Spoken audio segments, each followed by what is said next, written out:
22వ తేదీ జనవరి నెల 2026వ సంవత్సరం. ఈరోజు దేవుని వాగ్దానము. కీర్తనలు 145వ అధ్యాయము 1వ వచనము. రాజువైన నా దేవా, నిన్ను ఘనపరచెదను, నీ నామమును నిత్యము సన్నుతించెదను.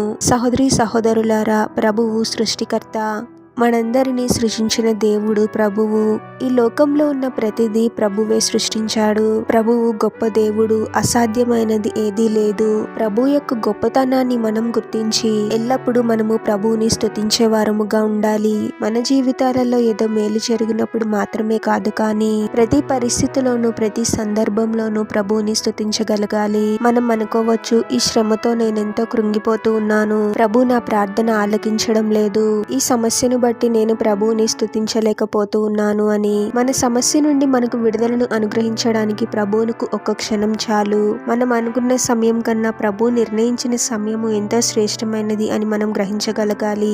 ప్రభువుని ఎప్పుడైతే సంపూర్ణముగా మనం నమ్మగలుగుతామో నిత్యము ప్రభువుని స్తుతించగలుగుతాము.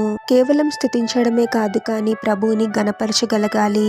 గణపరచడం అంటే మన ద్వారా ప్రభు నామమునకు మహిమ రావడం, మన మాటల ద్వారా క్రియల ద్వారా ప్రభువుని గణపరచగలగాలి. మన జీవితాలలో ప్రభు చేసిన ఏ ఉపకారమును మర్చిపోకుండా ఇతరులకు సాక్ష్యము రూపంలో మనము చెప్పి ప్రభువుని గణపరచాలి. ప్రభువుని ఎప్పుడైతే హృదయపూర్వకంగా ప్రేమిస్తూ స్తుతిస్తూ గణపరచగలుగుతామో అనుకోని రీతిగా మన సమస్యల నుండి మనకు విడుదల కలిగి గొప్ప నెమ్మదిని, శాంతిని అనుభవించగలము.